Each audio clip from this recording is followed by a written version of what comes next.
Oremos. Bendito Dios, Rey Celestial, Padre Eterno. Estamos reunidos por los méritos de nuestro Señor Jesucristo. Ahora, Señor, tú nos concedes el privilegio de poder escuchar tu palabra, el consejo sabio y fiel para cada uno de nosotros. Permítenos, Señor, que podamos atesorar tu mensaje con gratitud y disposición. Permíteme, Señor, el poder compartir tu palabra con temor y reverencia. Soy débil, Señor, y necesitado de tu gracia.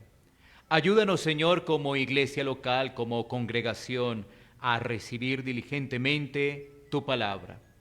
Y esto lo hacemos, Señor, y lo pedimos, en el nombre que es sobre todo nombre, en el nombre de Cristo Jesús. Amén.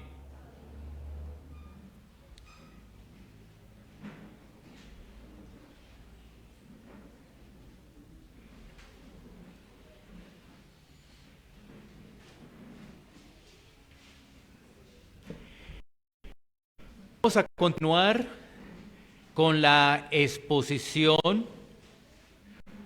de esta primera carta del apóstol Juan. Nos corresponden los versículos 12 al 14 del capítulo 2. Así que el título de este mensaje es El progreso de caminar en santidad. El progreso de caminar en santidad.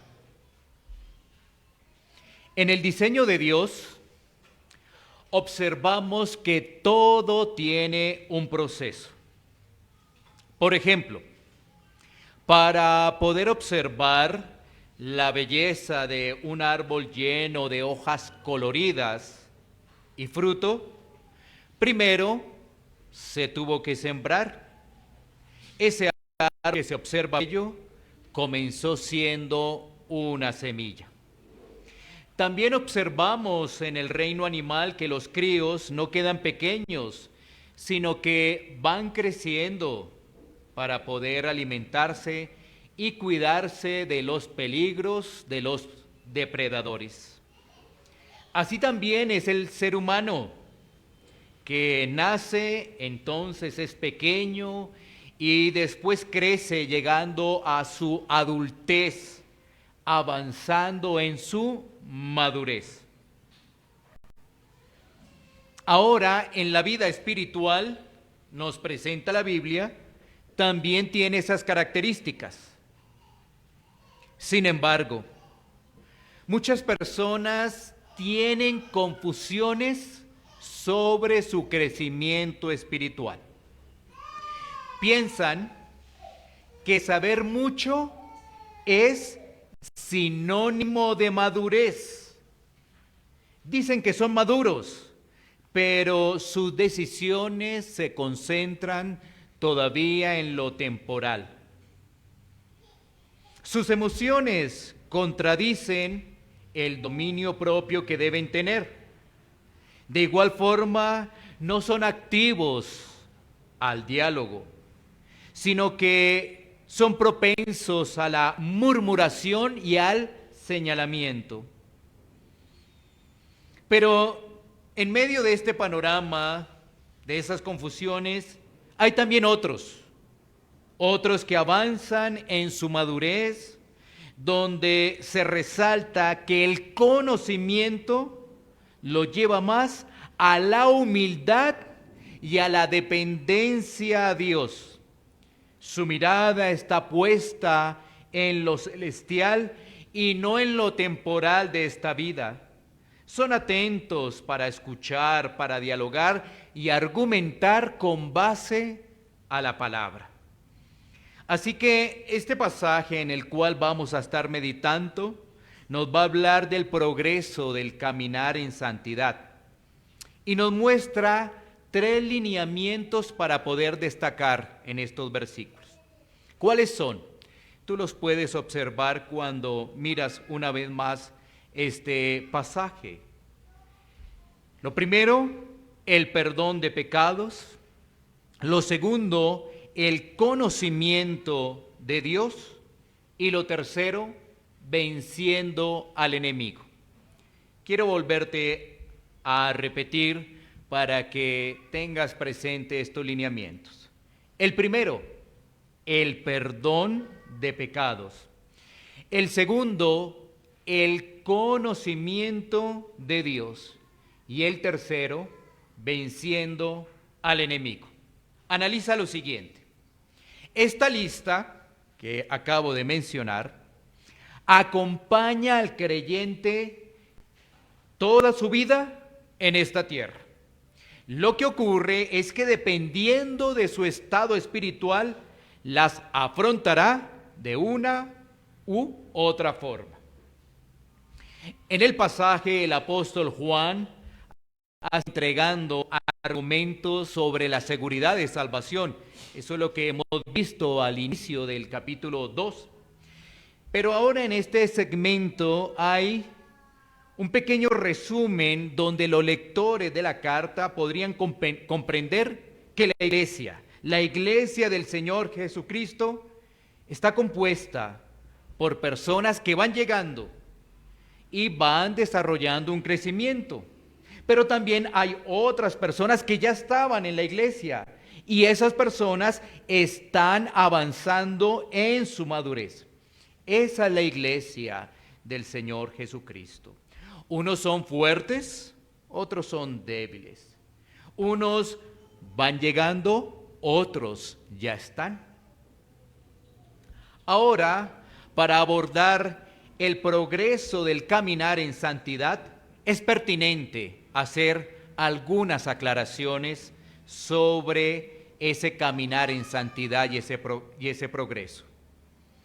Lo primero, el crecimiento espiritual no determina la posición del creyente en gracia delante de Dios. Ese asunto se resuelve cuando los pecadores confían en la obra expiatoria de Cristo y se les imputa la justicia divina.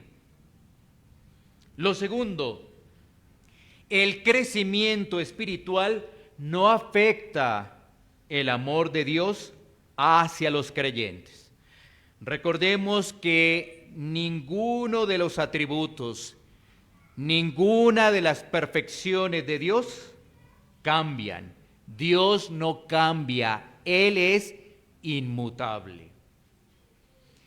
Lo tercero, el crecimiento espiritual no se mide por los años en Cristo que lleva la persona. No, fácilmente se piensa así, pero la Biblia deja en claro que no por estar muchos años en Cristo se es maduro.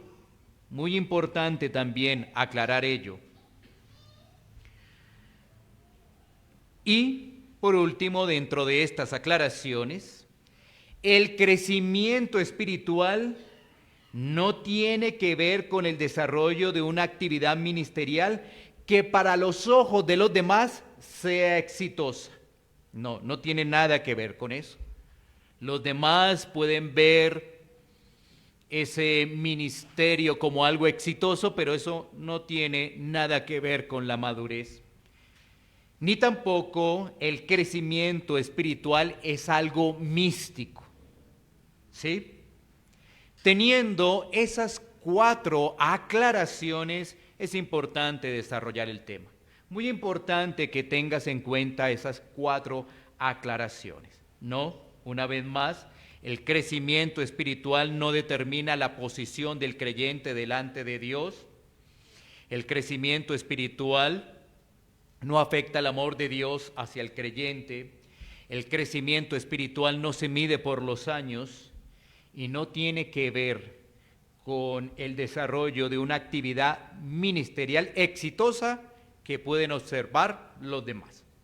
Bueno, así que, teniendo presente ello, sería importante que durante los siguientes minutos, y aún pasado el sermón, y durante la semana pudiéramos reflexionar en estas dos cosas. Uno, anhelar crecer en Cristo. Y dos, determinar si estás creciendo en santidad. ¿Sí? Qué bueno que puedas meditar en ello. Lo primero, anhelar, desear, crecer en Cristo y también determinar si estás creciendo en santidad. Ten presente estos dos lineamientos, no solamente para ahora, sino para después y aún en tu meditación de la semana, este tema del crecimiento en santidad. Miremos entonces nuestro primer punto dentro de ese progreso de caminar en santidad, que es el perdón de pecados. El perdón de pecados que está allí en el versículo 12, ¿no? Juan escribe dando seguridad a los creyentes receptores de la carta. Los está tratando como hijitos. Recordemos que este es un lazo que solo Dios puede hacer en la persona que estaba en oscuridad y que ahora por pura gracia esa persona que estaba en oscuridad ha sido trasladada a luz. Y por eso Juan le dice hijitos, la obra de gracia de Dios. También el apóstol Juan le dice que sus pecados a los hijitos son perdonados por el nombre de nuestro Señor Jesucristo. Analicemos según las Escrituras cómo una persona empieza con su comprensión del pecado. Y para ello ilustrémoslo con un pasaje de las Escrituras, Lucas capítulo 5, versículos 8 y 9. Lucas capítulo 5, versículos 8 y 9. Vamos a mirar cómo una persona empieza a entender lo que es el pecado. Viendo esto, Simón Pedro cayó de rodillas ante Jesús diciendo: apártate de mí, Señor, porque soy hombre pecador. Porque por la pesca que habían hecho, el temor se había apoderado de él y de todos los que estaban con él. Como tú puedes tener presente, el pasaje está hablando de la pesca milagrosa, donde estos personajes, estos pescadores, quedaron atónitos cuando echaron la red en el nombre de Jesús. Pedro, dice el texto, cayó de rodillas ante Jesús. Y esto nos permite analizar lo siguiente. Pedro quedó sin excusas ante Dios. Pedro comprendió la santidad de Dios. Pedro comprendió lo horrible que es el pecado. Pedro entendió las consecuencias del pecado. Pedro reconoce su estado pecaminoso. Una vez más y rápidamente, para que lo tengas claro, Pedro queda sin excusas delante de Dios. Pedro comprende la santidad de Dios. Pedro comprende lo horrible que es el pecado, las consecuencias, y él reconoce su estado pecaminoso. Esto es lo que sucede cuando una persona es expuesta al Evangelio y el Espíritu Santo obra para que comprenda que sus ojos espirituales antes estaban cegados, que sus oídos estaban tapados, que su entendimiento estaba distorsionado. El pecador comprende que no tiene cómo excusarse delante de Dios, no tiene cómo echarle la culpa a otro. Tiene claridad que no hay nadie como Dios. Él es santo, Él es creador, Rey eterno, y no hay nadie ¿quién se le puede enfrentar a Él? Todas sus criaturas, el perdón de pecados y ahora seguir en amor a Cristo. Pero en ese caminar de nueva vida, el cristiano empieza a notar algo. Él está gozoso. Él sabe que sus pecados han sido perdonados en Cristo. Pero él va avanzando y empieza a notar algo, que hay una tensión entre la carne y el espíritu. Empieza a observar que lo que no quiere hacer, eso resulta haciendo. Por ejemplo, sabe que Cristo le perdonó, pero ahora ese nuevo creyente le cuesta en algunos momentos perdonar la ofensa. Ese creyente empieza a entender que debe ser paciente, pero los afanes de este mundo lo quieren envolver. Ese creyente empieza a comprender que debe sujetarse, pero en muchas ocasiones le cuesta. Ese creyente empieza a ver la lucha con el orgullo, con su ligereza al hablar, con su falta de dominio propio y cae en esos pecados. Ese creyente muchas veces muestra falta de discernimiento. También a ese creyente las pruebas lo quieren absorber. Llegan las dificultades y llega el desánimo. Entonces, ¿qué necesita esa persona que ha experimentado el perdón de Dios? Bueno, necesita un mayor conocimiento de Dios, un mayor conocimiento de la palabra para comprender cómo es la batalla, cómo es la lucha espiritual. Y eso se debe reflejar en su avance, en su vida cotidiana. Así que el conocimiento de Dios en mayor amplitud es una necesidad para el avance de la santificación.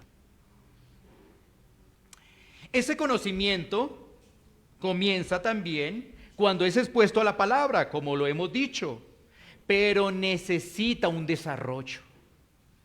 Por eso el escritor de Hebreos dice lo siguiente, Hebreos 5, 12, 13. Hebreos 5, 12, 13. Dice la escritura, porque debiendo ser ya maestros, después de tanto tiempo, tenéis necesidad de que se os vuelva a enseñar cuáles son los primeros rudimientos de la palabra de Dios, y habéis llegado a ser tales que tenéis necesidad de leche y no de alimento sólido. Y todo aquel que participa de la leche es inexperto en la palabra de justicia porque es niño. Se necesita una amplitud del conocimiento de Dios y del Dios trino, ¿sí?, de sus perfecciones.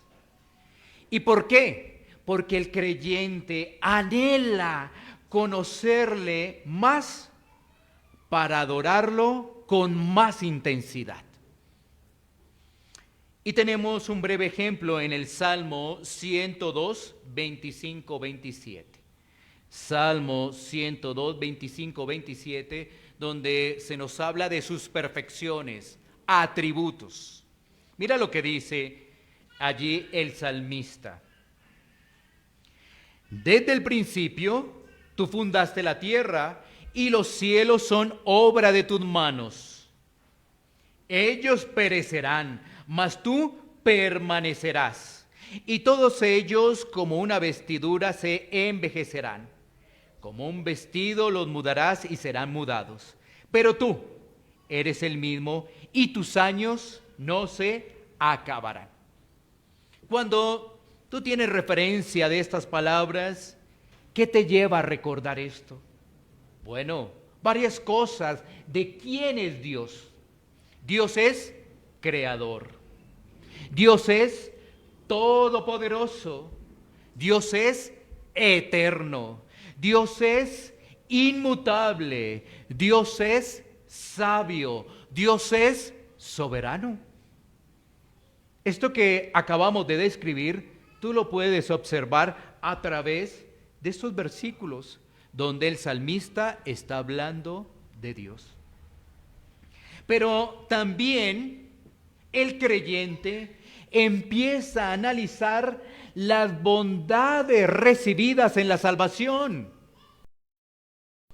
¿Cómo cuáles? La regeneración, conversión, justificación, fe, adopción, santificación y la espera de la glorificación. Todo eso lo empieza con mayor amplitud. El profundizar en estas verdades doctrinales permite que en dependencia del Señor, ese creyente avance en su santificación. El creyente entonces se esfuerza ahora con mayor decisión ¿en qué? En leer, estudiar, memorizar, meditar y aplicar la palabra de Dios en toda situación que afronta, en toda.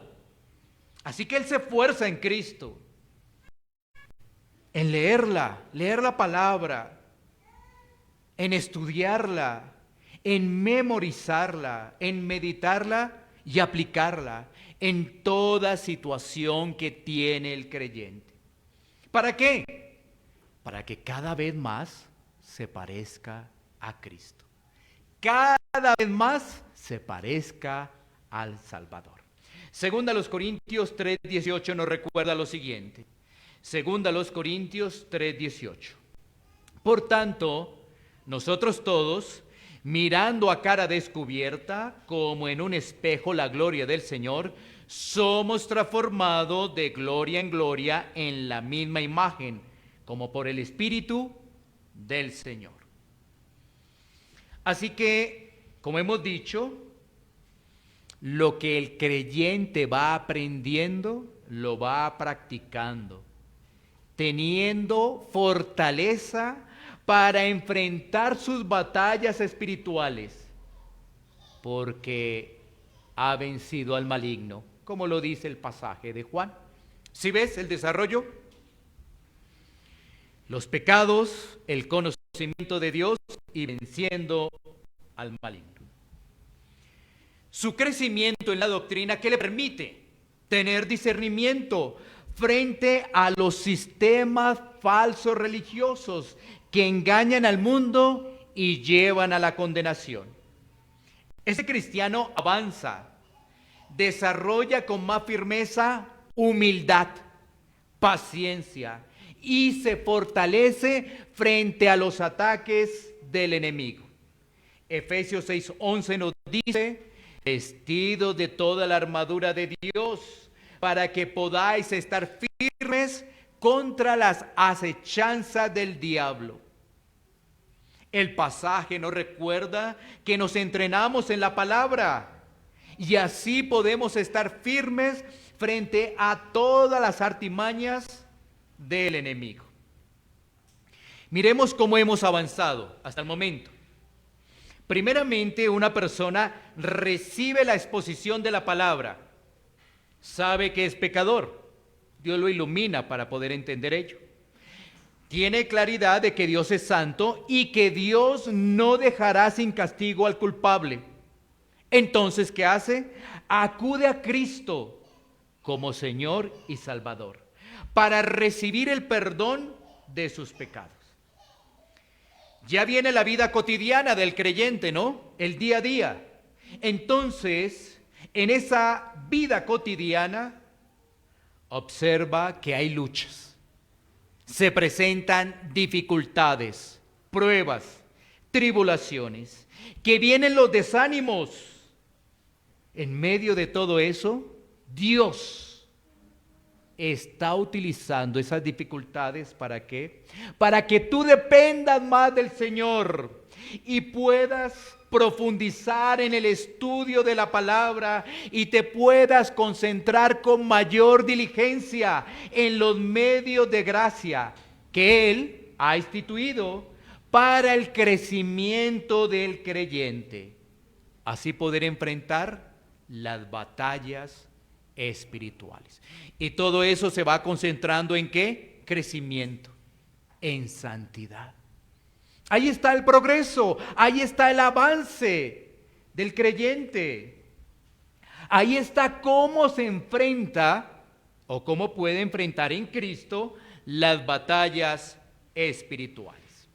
Recordemos algo. Los bebés espirituales no logran tener buen discernimiento. ¿Qué hace el maduro? Analiza todo y retiene lo bueno. El bebé espiritual le cuesta el dominio propio. ¿Qué hace el maduro? Escucha, analiza y habla trayendo a memoria la palabra de Dios. ¿Qué hace el bebé espiritual? Fácilmente se vuelve una persona que critica muchas cosas. Es lo que a él le parece. El maduro, entonces, más bien, construye para poder avanzar. Fíjate que mientras hay crítica, las cosas se estacionan, pero el maduro construye para poder avanzar. El bebé espiritual piensa que ya sabe todas las cosas. El maduro tiene presente que sigue aprendiendo. El bebé espiritual fácilmente puede ser engañado por doctrinas erradas. El maduro estudia la palabra para luego rechazar, argumentar y explicar la verdadera doctrina. El bebé espiritual no entiende fácilmente la soberanía de Dios y es por eso que se desanima frente a las pruebas, las circunstancias. El maduro puede decir como Job: de oídas te había oído, mas ahora mis ojos te ven. El bebé espiritual no observa con atención el pecado que le persigue. ¿Qué hace el maduro? Confiesa sus pecados. Así que recordar esto nos permite tener una mayor amplitud de los dos puntos de los que hablamos de poder meditar.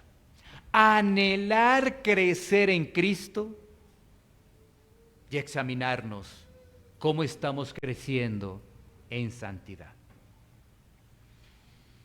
Vamos mirando algunos puntos que nos van llevando a la recta final del mensaje. ¿Cuál debe ser el motivo para crecer?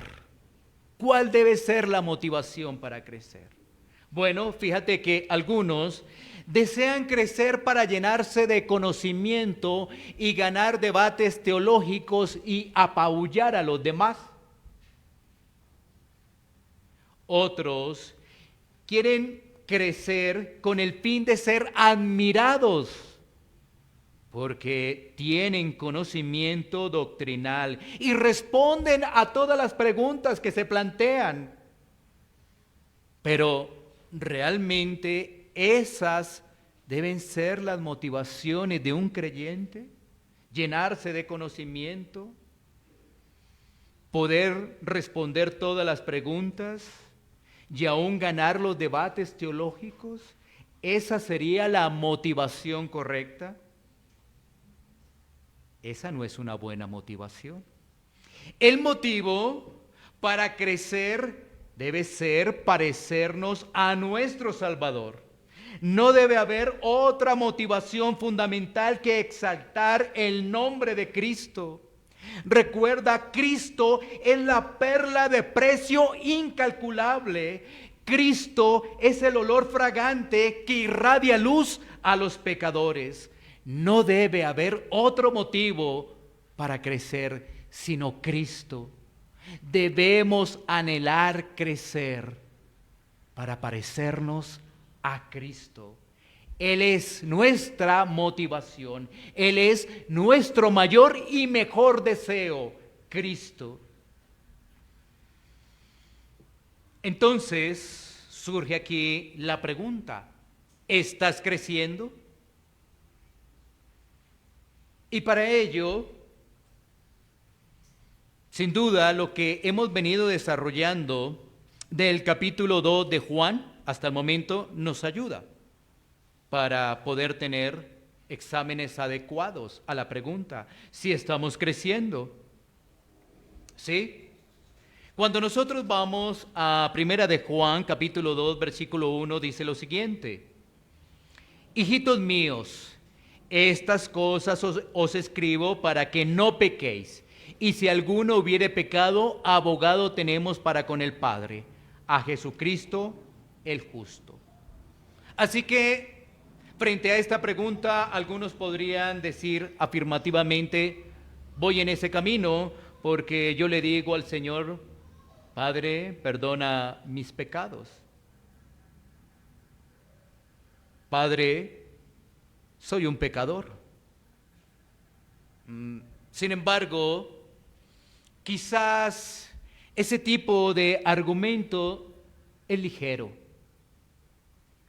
ya que estamos hablando de los pecados individuales, pecados de cada uno de nosotros.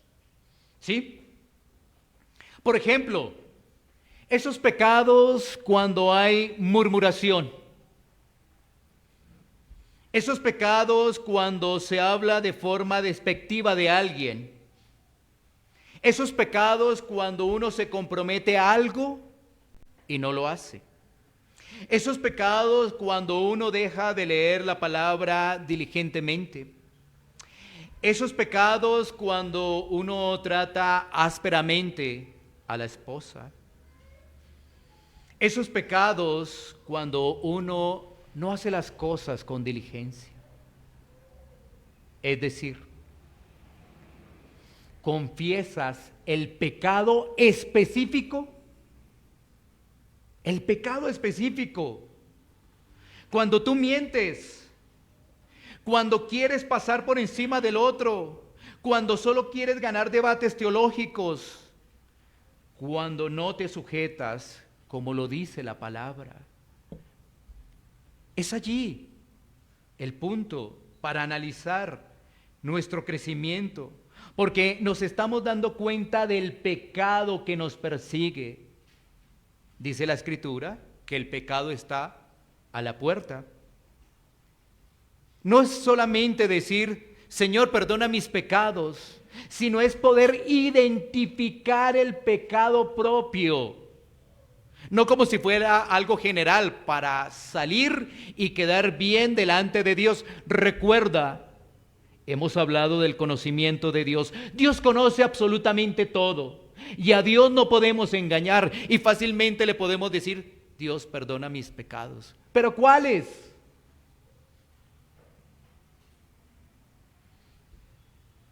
Así que esto nos debería llevar a reflexionar si realmente estamos creciendo en Dios. Ahora, tú puedes decir: no voy por ese camino. Pero si tú te das cuenta, lo que hemos venido explicando es: hay unos pasos. Necesitamos crecer en la amplitud del conocimiento de Dios. Por ejemplo, Dios todo lo ve. Dios está en todo lugar. Entonces, ¿cuál sería la situación de ocultar nuestro pecado? Si Dios todo lo ve, Él está en todo lugar, ¿por qué vamos a ocultar ese pecado? Y le vamos a decir: Señor, sí, soy un pecador y perdona mis pecados, Mira que el tener mayor amplitud del conocimiento de Dios nos lleva a una vida práctica.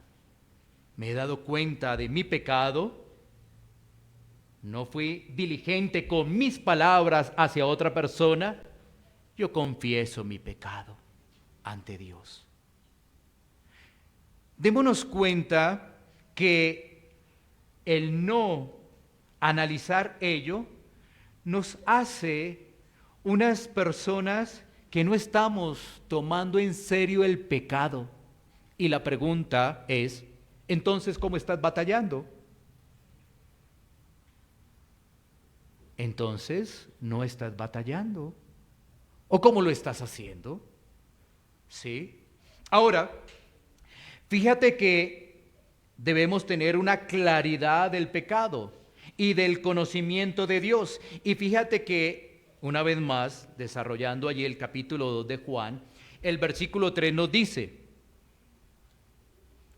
y en esto sabemos que nosotros le conocemos, si guardamos sus mandamientos. Así que uno puede decir, no, yo conozco al Señor, pero ¿realmente lo estás conociendo en la amplitud del estudio de la palabra de Dios para poder guardar sus mandamientos?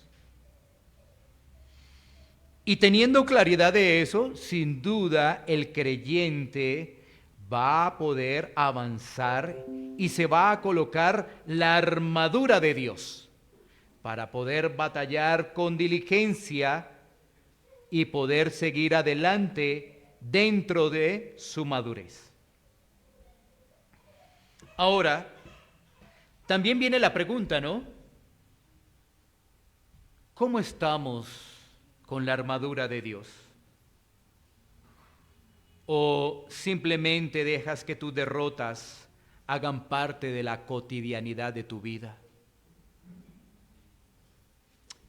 Saber qué es lo que dice la Biblia del crecimiento es sin duda edificante para el creyente, porque eso nos permite decir, Señor, yo deseo crecer y deseo crecer para tu gloria, no con deseos egoístas, sino para tu gloria.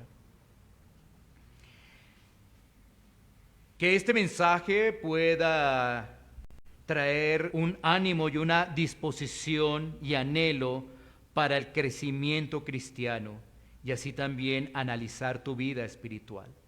Porque no se trata de decir, no, yo no observo mi pecado y ahora qué.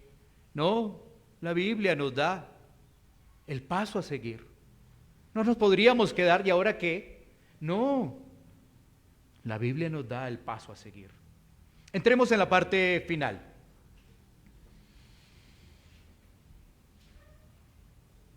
Si no has visto el pecado en tu vida, entonces estás muerto espiritualmente. Así de claro es. La Biblia lo afirma. Si no has visto el pecado, estás muerto espiritualmente. Y eso es horrible. Las consecuencias son terribles. Pero, ¿sabes? Hay esperanza. Recuerda el pasaje que vimos de Lucas. Pedro dice, apártate de mí, que soy pecador. Pero después vienen las palabras de Jesús cuando les dice a esos pescadores, no teman. Así que hay esperanza para aquel que dice, Dios, ten misericordia de mí, ten misericordia de mi vida, y que yo pueda ver realmente quién eres. Porque esa persona, si clama, el Señor da entendimiento. Ahora, fijémonos en lo siguiente. Estamos hablando de aquel que no ve el pecado y que esa persona está muerta espiritualmente. pero también para los hijos de Dios, los que estamos reunidos hoy acá en el día del Señor. Unas palabras de exhortación que también traen ánimo. Analiza lo siguiente: el caminar como bebé espiritual fácilmente trae conflictos con los demás, ya que el gozo de la vida cristiana se cambia por el descontento. Esto trae situaciones difíciles en el hogar, entre los esposos, y también se ven involucrados los hijos, ya que no se observa el ejemplo. Lo que hay es descontento, malos comentarios, y eso va llevando a la murmuración. Pero no solamente eso se da en el seno del hogar, todo eso también se traslada a la iglesia, y allí llega la murmuración, el descontento. ¿Y qué ocurre, por ejemplo, en la iglesia? Pues que dentro de ese caminar como bebés espirituales, el pecado no se corrige como debe ser. Eso es delicado. Y si hablamos de las esferas fuera de la iglesia, ¿qué va a ocurrir con esa persona? Pues en sus labores, en su trabajo no es de testimonio tampoco, no lo es. Y la conclusión es que ese bebé espiritual no está exaltando a Cristo, no se parece a Cristo, no lo es. Así que sí debería haber una reflexión, porque uno dice, bueno, el bebé espiritual llegará a la eternidad. Sí, si el Señor lo ha salvado, sí, es cierto. Pero, ¿nos conformaríamos con eso? Ahora, ese peligro del bebé espiritual es pensar que Dios le ha rescatado cuando Dios no ha hecho una obra de gracia en su vida. Es un peligro, porque su vida no está dando testimonio de la salvación, porque en todo lo que hay conflictos, no solamente en su hogar, en el trabajo, sino también en la congregación. Ese descontento le está robando el gozo de la salvación, y eso trae que no solamente estén involucrados el círculo cercano, sino los demás. ¿Cómo podemos darle ejemplo a nuestros hijos de que nuestro caminar cristiano va progresando cuando de nuestra boca sale el descontento, la murmuración, el pensar que somos mejores y que los demás están equivocados? ¿Cómo podremos ser de ejemplo a nuestros pequeños si ellos no están comprendiendo realmente la vida práctica de estar en Cristo? El padre podría estar entregado a una lectura de la Biblia, pero si en su forma práctica no lo hace, entonces no se está pareciendo a Cristo. Démonos cuenta de la importancia de crecer en el Señor. Es importante crecer en el Señor. No podemos conformarnos diciendo, bueno, el Señor me salvó y ya. Y quizás yo soy un bebé espiritual y de todas maneras llegaré a la eternidad con el Señor porque la Biblia así lo indica. Pero ¿se conforma con eso? Entonces, ¿realmente sí es creyente? Porque el bebé desea crecer. Ese niño desea crecer. Por eso el apóstol Juan le está hablando allí, cuando vemos estos versículos, a esos grupos, ¿no? Él dice, padres, porque conocéis al que es desde el principio. Porque les está trayendo una palabra de exhortación y de ánimo para que aquellos que están llegando puedan entender que pueden ser como aquellos que ya están.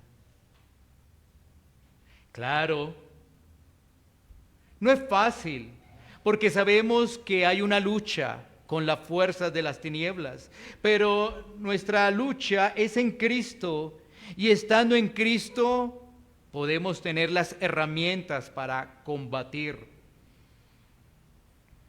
Así que es Cristo nuestra motivación, es Cristo el que nos da las fuerzas para poder crecer. Es Cristo a quien debemos anhelar. Es Cristo a quien debemos desear. Es Cristo nuestra esperanza, hermanos. Así que ánimo en Cristo, hay mucho por recorrer. Y qué hermoso sería escuchar esto. Bien, buen siervo y fiel, sobre poco has sido fiel, sobre mucho te pondré. Entra en el gozo de tu Señor. Qué hermoso será escuchar esto. Nuestra motivación no son nuestros deseos egoístas. Nuestra motivación es Cristo y es escucharlo a Él, es escuchar su palabra, es saber que su palabra nos exhorta, pero también nos trae ánimo para batallar y poder tener esperanza que un día escucharemos esas palabras directamente del que las emitió, el Rey de Reyes y Señor de Señores.